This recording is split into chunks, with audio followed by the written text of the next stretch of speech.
Hello YouTube, my name is Sammy and welcome to Sammy's Workshops. I have two new housemates this year, and one morning they were having coffee and heard some loud noises come from the back bedroom. They later sent me this photo as I was already at work. The closet top shelf had completely failed, including the cleats that attach it to the wall.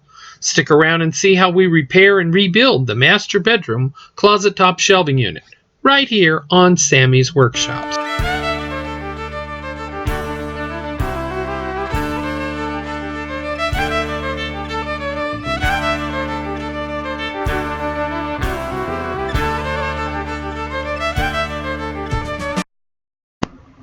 Before we get to today's project, let's take a moment to talk about workshop safety. Be sure to read, understand, and follow all of the safety rules that come with both your hand and power tools.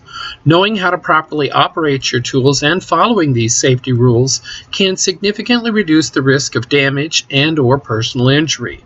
And of course, there are no more important safety rules than to avoid loose clothing, long sleeves, and to wear safety glasses, hearing and respiratory protection as needed. Now let's get to today's project. Hello YouTube, my name is Sammy and welcome back to Sammy's Workshops. So an early morning loud crash, pow, zang, and then this mess. So all of the other projects are getting pushed onto the back burner while we fix this unexpected one. I guesstimated my supply needs and placed an order online with one of my local big box home centers. Both brands are on my way home from work, so an in-store pickup wasn't too difficult. I did slightly overbuy, but that's okay as I engineered this replacement shelving unit sort of on the fly, and I do have some other uses for the leftovers. Those will come up in more projects that you'll see soon. First order of business was to demo the remaining pieces. The upper shelf already had a bit of a dip in the middle, right about where that center pillar is in the photos, and I'd had an idea to replace it at some point, and here was said point, as I said to myself with a wry grin. So I cut the long shelf board in half so I could get it out. The wall strip was broken into 4 or 5 pieces, so it came out pretty easy. And then I started with some 4-inch melamine strips of 3/4 inch material that I had left over from another project you'll see coming up soon. An 8-foot length went up on the back wall, right where the previous one had been. Long screws into the studs secured it into place. And to ensure plenty of support in the center, I decided to add a shelving strip to both the back wall and the back side of that center pillar post. This way I could make a little bit of shelving, built-in shelving unit in there and provide some additional support so we don't have any dipping in the middle like we did before. Some fresh closet rod brackets, and I was ready to cut the closet rod in half. Now, we didn't empty the closet to do this. When I ran my construction company back in the early 2000s, I regularly did repairs on occupied homes and apartments. Working clean around folks' things is a bit old hat for me, and this project was no exception. I got just a tiny little bit of sawdust on a couple of hanging items, which they vacuumed off quite nicely, as well as what little got to the floor. The big wood was cut outside, so only the original shelf board and the closet rod and a few small countersunk screw holes were cut inside, keeping the mess to a minimum, and you won't have much to clean up. That's always been my favorite way to operate.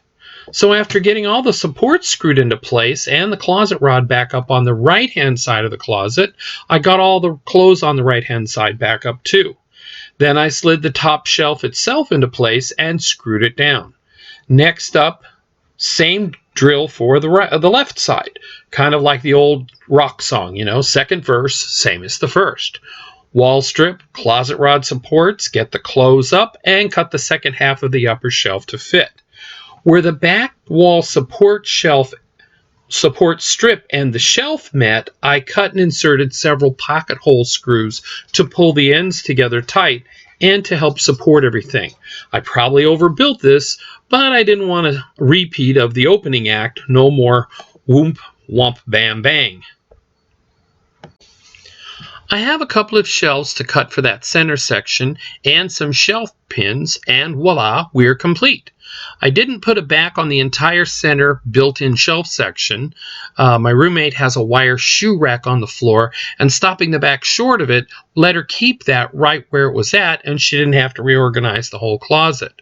I could add the rest of the back all the way down another time if we really decide we need it.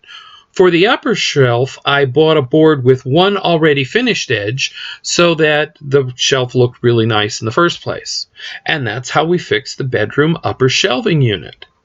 If you enjoyed this video, please hit like, subscribe, and click on that alarm bell to get notified of new videos being uploaded. New videos should be posted each week on Wednesday, with some others in between as time and projects allow. You can follow me on Facebook and Instagram. I have a website as well for the patterns I digitize and plans I download. I have a Patreon account if you'd like to support the channel that way, and a PayPal method of supporting the channel if you're not a fan of Patreon. All of that information will be down in the links below. For any of the special tools or whatever that I used here, you'll find links to my Amazon page in the comments down below as well. So if you want to use those items, you can get them. Also, using those links does help support the channel as well. Big thanks to the folks at Amazon for that. Be sure to leave a comment or a suggestion, questions. Shoot, tell me something you'd like to see me work on somewhere in the future. If I'm not busy doing a quick repair job like this one, we'll get it into line for you. I'd love to know what you have to say, what you like here. I started this channel to answer folks' questions and to provide how-to advice based on past questions from my family and friends. Thanks for stopping by. Come again soon. Until next time, see ya.